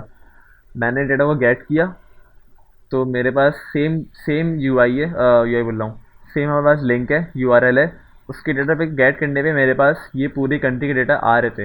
ये मैंने उसको आपको वर्कशॉप नंबर 5 में दिखा दिया था कि ये सारे हमारे पास डेटा उठ कर आ रहे हैं इस एपीआई की हिट करने पे। तो अब मैं एपीआई को हिट करने के बाद ये डेटा मेरे पास जो उठ कर आ रहा है, मैं इसको करूँगा अपने हिसाब से कैटेगराइज और उसको डिस्पैच करवा दूंगा हमारे स्टेट के अंदर। जो मैंने आपको स्टेट दिखाई फिलहाल कोविड डेटा, जो हमारे पास डेटा उठकर जिस साथ सामने वापस पूरी स्टेट में सेव हुआ है। तो फर्स्ट लाइन में आप देखें, आपको मैंने क्यूरी हिट करी, जो क्यूरी हिट करी उसको मैंने जेएसएम फॉर्म में कन्वर्ट किया, और ये कन्वर्ट करना भी थोड़ा टाइम लेता है। ये सब लास्ट वर्कशॉप में करवा चुका हूँ, बस मैं डेटा डिस्पैच नहीं कर पाया था, तो वो ये काम यहाँ पे देख लो। मैंने एक फ़ंक्शन कॉल किया। ये फ़ंक्शन कहाँ से उठकर आ रहा है मेरे पास, ये मैंने अलग से यूटिलिटी फ़ंक्शन बनाया हुआ है, एक यूटिलिटी फाइल बनाई हुई जिसके अंदर मैं सारे अपने फंक्शन बना रहा होता हूँ। तो अगर आप यहाँ पे देखो, मैंने कैटेगराइज डेटा, ये कैटेगराइज डेटा कोई ना कोई डाटा एक्सेप्ट कर रहा है। ये रॉ डेटा हमारे पास आया हुआ है। ये अगर आप पोर्टल में देखो तो ये रॉ डेटा है। इसके अंदर बहुत सी चीज़ें ऐसी हैं जिसकी हमें यूज़ नहीं करना, जैसे कि हमारे पास टोटल रिकवर्ड और टेस्ट पर मिलियन, ये सब मुझे नहीं चाहिए अपने डेटा को डिस्प्ले करवाने के लिए। तो मैं इसको अपने हिसाब से कैटेगराइज करूँगा। तो मैंने वो फंक्शन जो यहाँ पे उठ कर आया था ना मेरे पास, वो डेटा इसको मैंने पास करवा दिया इस फंक्शन के पैरामीटर के अंदर। ये इसने यहाँ पे एक्सेप्ट करा। इसने मेरे पास वो सारी चीज़ें निकाल ली डी स्ट्रक्चर मेथड के थ्रू कि जो जो मुझे रिक्वायरमेंट है, और उसको करने के बाद मैंने इस एरे के अंदर जो डेटा ए आर मैंने एरे बनाया हुआ है, इसके अंदर मैंने करवाया उसको पुश। सिंपल काम मैंने ये लास्ट टाइम भी किया था। ये मैंने अपने हिसाब से डेटा को मैनेज किया, उसमें से चीज़ें निकाली जो मुझे चाहिए, और मैंने इसके अंदर इस डेटा ए आर के अंदर मैंने करवा दिया इसको पुश। पुश करवाने के बाद ये फंक्शन क्या करेगा, ये फंक्शन ये डाटा मेरे पास रिटर्न करवाएगा। ये देखें मेरे पास ये फंक्शन रिटर्न करवा रहा है। रिटर्न करवाने के बाद क्या होगा, इसने जहाँ पे कॉल किया हुआ था ये डेटा उसने एक्सेप्ट करा, अपने हिसाब से मैनेज किया, जैसे मैंने आपको वहाँ पे दिखाया हुआ था। मैनेज करने के बाद इसने मुझे रिटर्न करवा दिया। रिटर्न करवाया तो मेरे पास ये डाटा जो है ना, अब ये डाटा वो डाटा है जो मैंने अपने हिसाब से किया हुआ है। देखो मैं इसको हावर कर रहा हूँ ना, तो देखो मेरे पास कंट्री नेम आ रहा है, कंट्री इन्फो के अंदर मेरे पास ये सारी चीज़ें आ रही हैं। इसको मैंने अपने हिसाब से मैनेज कर दिया। अब ये क्या होगा, ये डेटा उठ के जाएगा मेरे पास स्टोर में जाएगा। स्टोर में जाने का तरीका क्या होता है कि मेरा एक्शन जो है वो डिस्पैच करते हैं हमारे पास रिड्यूसर के पास। रिड्यूसर क्या करेगा, रिड्यूसर वो स्टोर में डाल देगा, रूट रिड्यूसर में लेके जाएगा, रूट रिड्यूसर उसको स्टोर में डाल देगा। ये डिस्पैच का एक फंक्शन है, ये रिडक्स का फंक्शन है असल में। तो लास्ट टाइम डिस्पैच यूज़ कर रहे थे, उससे पहले जब हमने रिडक्स पढ़ी थी उसके अंदर मैं डायरेक्ट फंक्शन को कॉल करवा के काम किया था। तो उसके अंदर हम ये काम नहीं करेंगे, क्योंकि हमें एक थंग के हमें वो मिडलवेयर के थ्रू से लेके जाना है, तो वो जो है हम डिस्पैच करवाएंगे। ये डिस्पैच का फंक्शन हमने यहाँ पे यूज़ किया। दो चीज़ें एक्सेप्ट करता है, टाइप और पेलोड। हमने टाइप बता दी कि भाई आप जाओ, ये मेरे पास डेटा है और डेटा को मुझे सेट करवाना है, तो यह करेगा सेट कंट्री डेटा। इसने यहाँ पे, चलो मैं इसको टाइप कर लेता हूँ, ये तो मैंने यहाँ पे एक इम्पोर्ट करवाया हुआ है ना, सेट कंट्री डेटा। ये उठ कर जाएगा मेरे पास कहाँ पे, रिड्यूसर के पास जाएगा। यहाँ पे उसने टाइप दी कि भाई मेरे पास केस कौन सा बना हुआ है। अच्छा, सेट कंट्री डेटा, मेरे पास कोई ना कोई डेटा आया हुआ होगा, तो सही है, मैं इसको सेट करवा देता हूँ। क्या रिटर्न करवाया मैंने, पेलोड डॉट डेटा। मैंने ये रिटर्न करवा दिया हमारे स्टेट के अंदर। अब वो जाएगा मेरे पास रूट रिड्यूसर के पास। रूट रिड्यूसर कहाँ गया, यहाँ पे जाएगा। उसने इस कोविड डेटा के अंदर हमारे कंट्री रिड्यूसर को वो करवाया, रिटर्न करवाया, और डायरेक्ट इसके अंदर कोविड डेटा में डाल दिया। कोविड डेटा में डालने के बाद इसलिए गया हमारे स्टोर में, स्टोर में जाके इसको ऐड करवा दिया। अगर हम यहाँ पे देखें तो मेरे पास यहाँ पे डेटा उठ कर आ रहा है। मैं अगर आपको यहाँ पे दिखाऊं तो ये चीज़ पूरा प्रोसेस था ना, अपने हिसाब से मैनेज होकर आ रहा है। अगर आप इस डेटा में देखें, मेरे पास सिर्फ 5 चीज़ें उठकर आ रही हैं, 6 चीज़ें, बल्कि 1 2 3 4 5 6 चीज़ें उठकर आ रही हैं। मैंने उसको मैनेज किया अपने हिसाब से। लेकिन जो मेरे पास जो रॉ डेटा था ना, वो कुछ इस तरीके का डेटा था कि मेरे पास कंट्री की इन्फॉर्मेशन अलग, ये चीज़ अलग। तो ये इस फंक्शन के थ्रू जो कि यूटिलिटी के अंदर है, इस फंक्शन के थ्रू मैंने इसको चेंज किया। चेंज करने के बाद उसको यहाँ पे रिटर्न करवाया। रिटर्न करवाने के बाद वो इसमें जाएगा, आपके रिड्यूसर्स में जाएगा, एक्शंस में जाएगा। एक्शंस में इसने यहाँ पे गेट किया और इसने अपने एंड से डिस्पैच करवा दिया। ये डिस्पैच फंक्शन क्या करेगा, ये जाएगा मेरे पास रिड्यूसर के पास। रिड्यूसर क्या करेगा, मेरे पास रूट रिड्यूसर में लेके जाएगा और वो डाल देगा मेरे कोविड डेटा के स्टेट के अंदर, उसको वैल्यू असाइन कर देगा। ये काम हमने लास्ट टाइम नहीं कर पाए थे, डिस्पैच नहीं कर पाए थे सिर्फ, बाकी पूरा ओवरऑल हमने ये काम कर लिया था। अच्छा, अब ये चीज़ तो हम डिस्पैच करवा रहे हैं, लेकिन अब जो है मेरे पास यहाँ पे डिस्प्ले कैसे करवाऊँ, ये चीज़ डिस्प्ले कैसे करवाऊँ, तो इसका ज़रा मैं फ्लो दिखा देता हूँ। मैं अपने app.js में जाऊँ तो मेरे पास जो है यहाँ पे एक 3 राउटिंग कंपोनेंट बनाए हुए थे। मैंने 3 कंपोनेंट पे काम कर रहा था। एक होम कंपोनेंट जो कि आपके यहाँ पे नज़र आ रहा होगा, ये पूरा एक होम कंपोनेंट है। बाकी हमारे पास एक कंपोनेंट वो होगा इन्फो, जो मेरे पास कोई ना कोई एक पैरम, पैरम क्या होता है, पैरम मेरे पास मतलब कि यहाँ पे कोई ना कोई वैल्यू मैं ऐसे पास करवाऊँगा, वो एक्सेप्ट करेगा। मतलब कि जो मैं यहाँ पे सर्च करूँगा पाकिस्तान, अगर मैं आपको फ्लो दिखा दूँ कि मुझे पाकिस्तान के कोविड की इंफॉर्मेशन चाहिए, तो जो ये उठ कर आ रहा है ना ये पाकिस्तान, ये क्या करेगा, ये एक वेरिएबल उठ कर आ रहा है जो कि यहाँ पे स्टोर हो रहा है। तो ये पैरम डिफाइन करने का तरीका है राउटिंग के अंदर। अच्छा, कुछ अजीब सा लग रहा होगा क्योंकि मैंने लास्ट टाइम जो है वो रिएक्ट नाउटर 6 पे काम करवाया था, लेकिन इसके अंदर बस रिएक्ट नाउटर 5.2 मैंने यूज़ किया हुआ है क्योंकि मेरा हाथ ज़्यादा उसी पे सेट हुआ हुआ है, तो मैंने इसके अंदर 5.2.0 पे यूज़ कर रहा हूँ। तो एग्जैक्ट का कॉन्सेप्ट मैंने बता दिया था लास्ट टाइम वर्कशॉप के अंदर, आप लोग देख लीजिएगा। और ये तरीका था मेरे पास राउटिंग डिफाइन करने का। अगर कुछ भी ना राउटर मैच कर रहा हो तो मेरे पास एरर देते, मतलब कि अगर मुझे राउटिंग ना मिल रही हो तो मुझे एरर डिफाइन कर दे। तो ये मेरे पास खुलकर आ गया था। ये लास्ट में नहीं आया था, ये मैंने आपको दिखा रहा हूँ कि डाटा उठ कर आ रहा है। अच्छा, होम के साथ ये क्या हुआ, मैंने पास सेट करी, यहाँ पे मेरे पास कंट्री उठ कर आया। अब ये कंट्री एक्सेप्ट कर रहा है ना यहाँ पे, तो इस इन्फो के अंदर कुछ ना कुछ फंक्शनलिटी परफॉर्म हो रही होगी। तो मैं इस इन्फो वाले पेज पे जाता हूँ। अगर मैं आपको ये वाला पेज दिखाऊँ, इसको साइड कर देता हूँ, मैं थोड़ा सा स्मॉल कर देता हूँ, अब नज़र आ रहा होगा। अच्छा, किस पे हुआ हुआ है देखने की ज़रूरत नहीं है, एक चीज़ हम देख लेते हैं, इसको मैं सेट कर लेता हूँ अपने हिसाब से ताकि आपको समझ में आए कि हो क्या रहा है। बहुत सारी चीज़ें हुई हुई थी इसके अंदर, तो इसलिए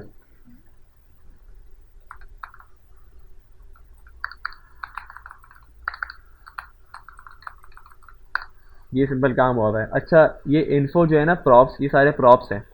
प्रॉप्स के अंदर क्या चीज़ें होती हैं, प्रॉप्स के अंदर अगर आपको अपने पैरम से वैल्यू उठानी है ना, इस इसको वैल्यू उठानी है, तो एक हिरार्की अंदर फॉलो हो रही होती है प्रॉप्स के अंदर। तो प्रॉप्स के अंदर एक चीज़ होती है मैच, उस मैच के अंदर होता है पैरम्स, और उस पैरम्स के अंदर जो भी आपने वैल्यू दी भी होगी ना, यहाँ पे जैसे पाकिस्तान है, तो ये पाकिस्तान उठकर आएगा इस सर्च कंट्री के अंदर। ये मैंने वेरिएबल में असाइन किया हुआ है, तो ये सर्च कंट्री के अंदर वो पैरम्स उठकर यहाँ पे आते हैं, मतलब कि एक हिरार्की है। फिर से बताता हूँ, प्रॉप्स के अंदर मैच होता है, मैच के अंदर पैरम्स होते हैं, उस पैरम्स के अंदर क्या होता है, मेरे पास जो भी मैंने ऊपर पैरम पैरम की कोई ना कोई वैल्यू भेजी भी होगी, वो वहाँ पर स्टोर होता है। मैंने उस स्टोर से निकाला इसको, उस चीज़ से निकाल के मैंने इस वेरिएबल में असाइन करवाया, मतलब कि ये सर्च कंट्री, मतलब कि जो मैंने कंट्री सर्च की थी ना, वो इस वेरिएबल के अंदर असाइन हो जाएगा। बाकी क्या किया, मैंने यूज़ इफेक्ट यूज़ किया हुआ है। अच्छा, यूज़ इफेक्ट मैंने क्यों यूज़ किया है वो मैं दिखा देता हूँ, यूज़ इफेक्ट करने का ज़रूरत क्यों पड़ी। मैंने यहाँ पे लिखा पाकिस्तान, जब मैं सर्च करूँगा ना तो मेरे पास राउट हो रहा है इन्फो वाले पेज के ऊपर। जब वो इन्फो पेज पे राउट हो रहा है ना, तो मैं चाह रहा हूँ कि मेरे पास क्या काम हो, मेरे पास ये काम हो कि मेरे स्टेट चेंज हो जाए। पहले मेरे पास स्टेट चेंज नहीं थी, पहले खाली नल आ रहा था पहले। ये देखें आपके पास स्टेट में जाऊँ मैं, तो मेरे पास ये स्टेट जो थी ना पहले नल आ रही थी। अगर मैं जंप करूँगा आपके इनिट फंक्शन के ऊपर, देखो ये मेरे पास वो एक्शन है, ये सारे एक्शन मेरे पास यहाँ पे डिस्प्ले हो रहे होते हैं कि मैं क्या काम कर रहा हूँ। मैं अगर अपने कोविड ट्रैकर के मेन ऐप में जाऊँ, देखो होम पेज है मेरे पास ये। अभी स्टेट मेरे पास क्या होगी, एक स्टेट फुल होगी, क्योंकि इसके ऊपर भी मैंने यूज स्टेट लगाया हुआ है, ताकि जैसे ही मेरे पास इस पेज के ऊपर मैं आऊँ, यूज स्टेट बोलूँ सॉरी, यूज इफेक्ट मैंने लगाया हुआ है कि जैसे ही मैं इस पेज के ऊपर आऊँ, इस पेज पे आने के बाद क्या हो कि मेरे पास सारे डेटा उठा के मेरे पास लेकर आ जाए, जो मैंने आपको एक्शन दिखाए थे, वो सारे के सारे डेटा उठ के यहाँ पर आ जाएगा। फिर क्या होगा, मैं इन्फो के ऊपर स्विच करूँगा, मैं इन्फो के ऊपर राउट करूँगा, तो जो स्पेसिफिक कंट्री का मैंने देखा सर्च किया हुआ होगा ना, वो वहाँ से पैरम से गेट कराएगा। गेट करवाने के बाद जैसे ही पेज लोड होगा, मतलब कि जैसे ही use effect mounting phase load होगा, इन्फो पेज जो लोड होगा, तो क्या करेगा मेरे पास उसको अपने ये वाला फंक्शन रन करेगा, बस सेट स्पेसिफिक कंट्री डेटा। मतलब कि मेरी जो स्टेट है ना, उसके अंदर मैं वो जो भी मैं सर्च करवा रहा हूँ उसका डेटा उठा के मेरे पास इस वाले स्टेट के अंदर डाल देगा, जो अभी फ़िलहाल नल पड़ा हुआ है। जो फ़िलहाल नल पड़ा हुआ है ना, ये जब मैं इन्फो में जाऊँगा, मैंने इसके अंदर लिखा पाकिस्तान, और मैंने किया सर्च। तो क्या हुआ, जैसे ही इसने पेज लोड किया ना, लोड करते वक्त उसने क्या किया, इस कंट्री को उठा के लेकर आ गया और इस स्टोर के अंदर सेव करवा दिया। तो ये काम हो रहा है मेरे पास यूज स्टेट के अंदर, मतलब कि यूज स्टेट के अंदर मैं वो फंक्शन कॉल करवा रहा हूँ जो मेरे पास स्टेट में सेव करवा रहा है। अब ये स्पेसिफिक डेटा आ कहाँ से रहा है ये देख लेते हैं। देखो यहाँ पर, अगर तुम यहाँ पे इंपोर्ट में देखो, ये उठ कर आ रहा है मेरे पास एक्शन से। तो ये दूसरी स्टेट का एक्शन है। ये पहले वाले जो मैंने पहले एक्शन दिखाया था वो कंट्री डेटा के एक्शंस थे, लेकिन अब जो आ रहे हैं मेरे पास वो स्पेसिफिक कंट्री डेटा के एक्शन है, वो सेव हुआ हुआ है। अब हम ये एक्शन देख लेते हैं कि भाई ये एक्सट्रैक्ट किस तरह से कर रहा है। हमारे पास वो भी तो देखना है कि हमने वो चीज़ उठा के लेकर कैसे आए। हम इसमें जाते हैं, ये मैंने कुछ नोट भी दिया हुआ है कि मेरे पास कुछ लोअर केस का मसला आ रहा था, तो मैंने इसके अंदर अपनी याद दहानी के लिए मैंने लिख लिया था। तो ये काम क्या कर रहा है, मेरे पास एक एक्शन है मेरे पास जो कि कंट्री स्पेसिफिक कंट्री डेटा को एक्सट्रैक्ट कर रहा है और उसको उठा के मेरे पास उस कंट्री मेरी स्टेट में सेव करवा रहा है। अच्छा, तो मेरे पास कोई bunch of collection of data होगा ना, जैसे आपको दिखाया था कोविड के डेटा। ये मेरे पास सारे 223 कंट्री के डेटा होंगे। सॉरी, मैं गलत स्टेट खोल रहा हूँ। ये कोविड डेटा में जाओ, यहाँ पे देखो एटलीस्ट ये 223 कंट्रीज के डेटा है। अब इसमें वो पाकिस्तान सर्च करेगा। इसके लिए मेरे पास क्या चाहिए, मुझे ये पूरा का पूरा डेटा चाहिए। तो मैं क्या करूँगा, यहाँ पे एज एन आर्ग्यूमेंट एक्सेप्ट करूँगा। ऐसा मैंने आर्ग्यूमेंट एक्सेप्ट किया, वो कंट्री भाई नहीं नहीं, यहाँ पे मैंने इसको भेजा नहीं है। अच्छा, दूसरा तरीका बताता हूँ कि इसको यहाँ पे किया कैसे। मैंने यहाँ पे वो पैरम भेजा है, मैंने यहाँ पे वो पैरम भेजा है। सॉरी, मैंने यहाँ पे वो डेटा नहीं भेजा, मैंने वो पैरम भेजा है।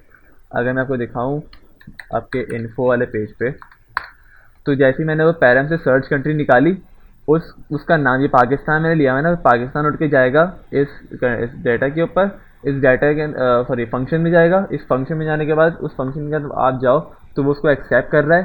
एक्सेप्ट करने के बाद देखो दो चीज़ें यहाँ पर हैं, पहले हमारे पास डिस्पैच था और दूसरी चीज़ आती है हमारे पास गेट गेट स्टेट।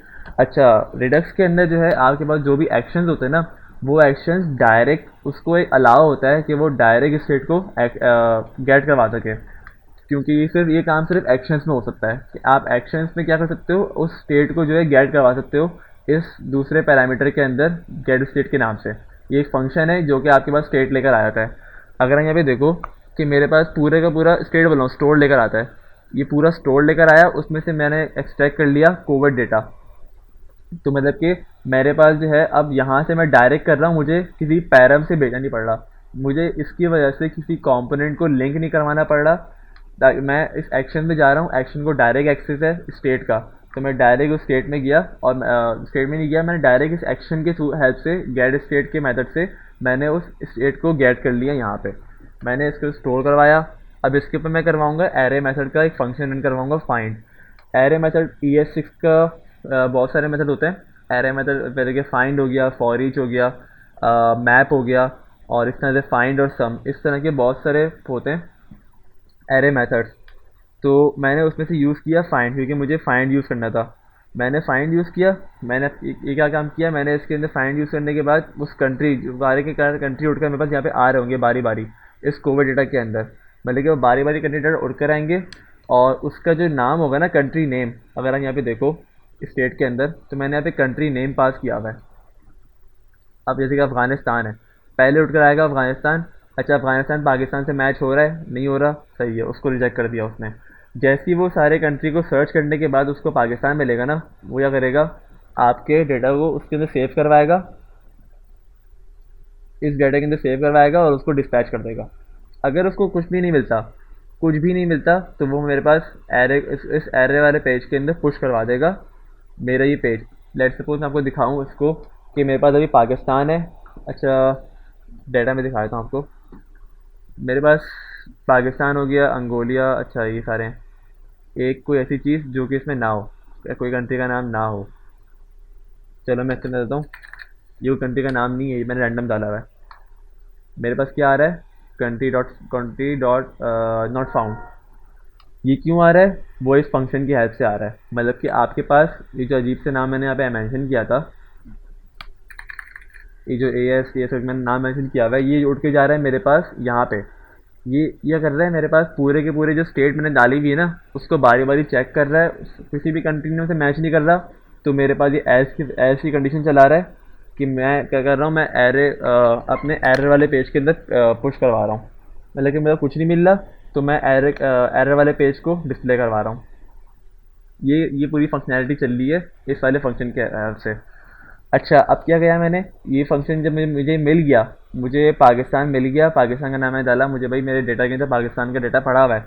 तो ये करेगा, वो उस स्पेसिफिक डेटा को उसने यहाँ पे एक्सट्रैक्ट करा, एक्सट्रैक्ट करने के बाद उसने यहाँ पे डिस्पैच करवा दिया। फिर सेम काम जैसे हमने कोविड के अंदर डिस्पैच करवाया था, सेम काम हमारे पास यहाँ पे हो रहे होंगे। तो इसी हेल्प से मेरे पास यहाँ पे मेरी स्टेट अलग से उठ के आ रही है, अलग से मेरे पास स्टेट बनी हुई है ना, उसके नल से हट के अब वो पाकिस्तान दिखा रहा है। ये काम ये सिर्फ एक एक्शन कर रहा है। अच्छा, मैं थोड़ी फास्ट पेस पे जा रहा हूँ, मुझे पता है, जल्दी से समझा रहा हूँ मैं। तो ये जो है ना, आप रिकॉर्डिंग ज़्यादा अच्छा होगा कि आपको रिकॉर्डिंग मिल जाएगी, तो रिकॉर्डिंग के अंदर ही आप इसको स्लो में देख के कर लेना। और कोड भी आपको मैं प्रोवाइड कर दूंगा। सही है, ये काम आपके पास एक्शंस में हो रहा है। अब एक्शंस में हो तो गया मेरे पास, अब मैं इस पेज के ऊपर डिस्प्ले करवाना है मुझे, तो मैं उसको स्टेट को कनेक्ट करवाऊंगा जैसे मैं रिडक्स में पढ़ा हुआ था इस पेज के अंदर। मैं आता हूँ आपके इन्फो के अंदर, इन्फो में गया, मैंने क्या किया, इसको कनेक्ट करवाया, मैप स्टेट मैंने कनेक्ट करवाया इन्फो में। इन्फो करवाने के बाद मैंने डेटा निकाला, कौन से स्टेट निकाली मैंने, स्पेसिफिक कंट्री डेटा। मुझे उस स्पेसिफिक कंट्री डेटा का पूरा स्टेट उठ के चाहिए, और उस स्टेट को मैंने डाल दिया, क्योंकि ये हायर ऑर्डर फंक्शन है तो ये उठ कर आएगा मेरे पास पैरम्स के अंदर, पैरम्स बोलना सॉरी, प्रॉप्स के अंदर उठ कर आएगा।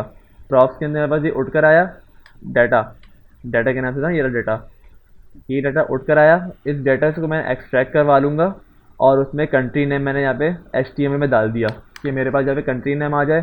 फिर बाकी मैंने IMG मतलब कि इमेज टैग जहाँ पे यूज़ किया हुआ है, और उसका सोर्स क्या यूज़ किया हुआ है, सोर्स मैंने यूज़ किया हुआ है कंट्री इन्फो के अंदर फ्लैग। अगर आप यहाँ पे देखो, ये वाला ये रहा फ्लैग, ये पूरी एक वो लिंक है ना, तो ये लिंक उठ के आ जाएगी मेरे पास सोर्स में। तभी मेरे पास यहाँ पे पिक्चर आ रही है, पाकिस्तान की पिक्चर आ रही है। अगर मैं यहाँ पे जाऊँ, सॉरी, अगर मैं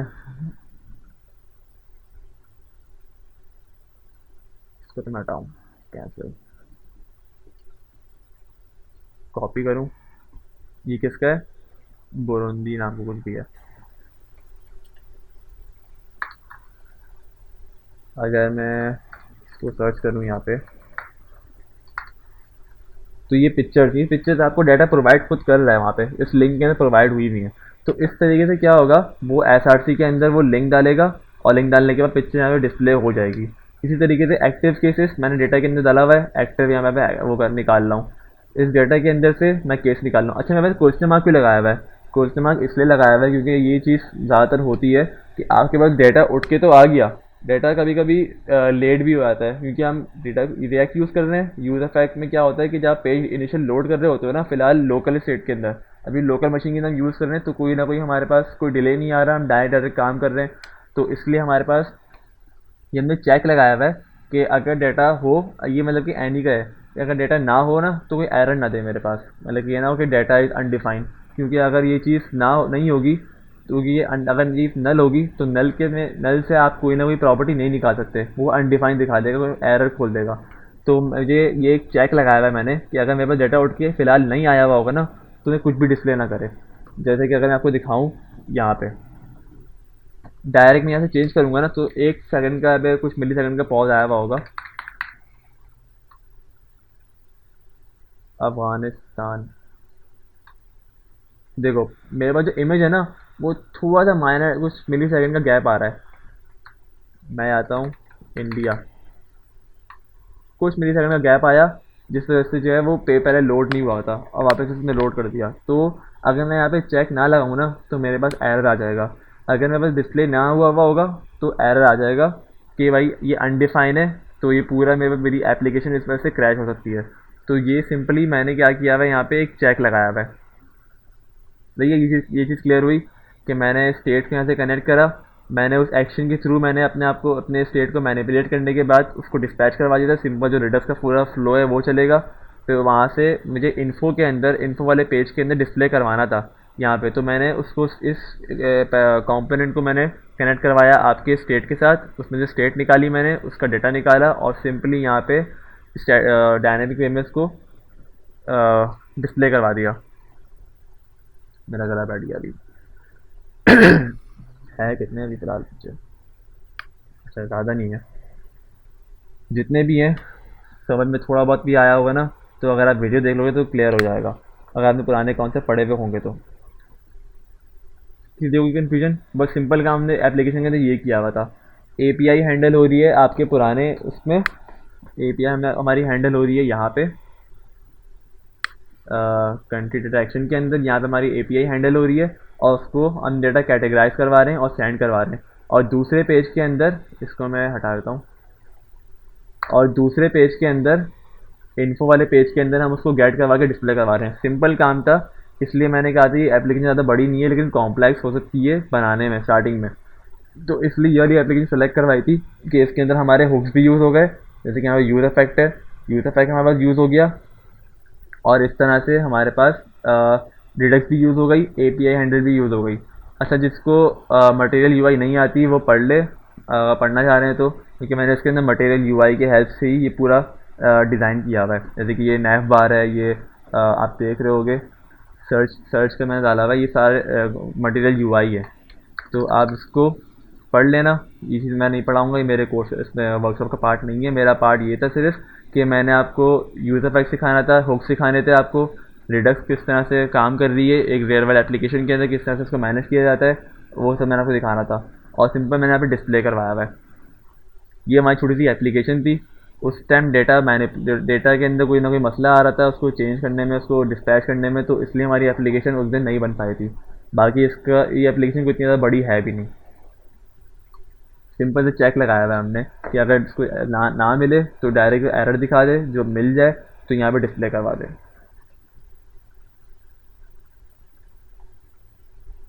सही हो गया?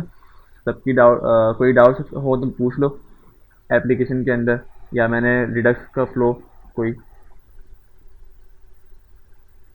आई नो इस वाले में काफ़ी मसला आया हुआ होगा, क्योंकि हमारे पास जल्दी मैंने एप्लीकेशन को वाइंड अप करवाया हुआ है, कोड नहीं करवाया, क्योंकि कोड करवाने बैठता तो आधा घंटा पौन घंटा और ले जाता।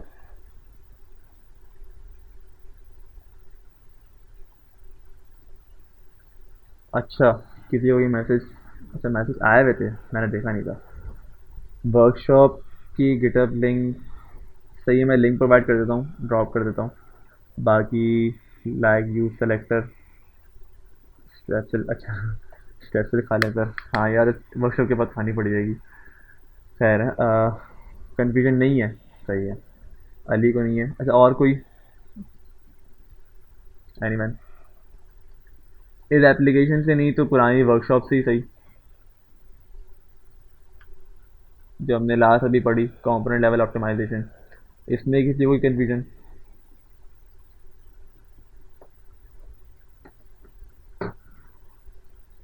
अगर नहीं है तो हम पे अपनी वर्कशॉप को एंड करते हैं। है कितने मेरे पास? अच्छा ठीक है, अगर कोई कन्फ्यूजन नहीं है तो फिर हम इस वर्कशॉप को अपनी एंड करते हैं। हमारी जो रिएक्ट की सारी वर्कशॉप थी वो यहीं पे एंड होती हैं। रिएक्ट के सारे कोर कॉन्सेप्ट हमने डिस्कस कर लिए, एक प्रोजेक्ट भी दिखा दिया। अनफॉर्चुनेटली उस दिन प्रोजेक्ट का थोड़ा मसला हो गया था, वरना मैं पूरी लाइव कोडिंग करवाता।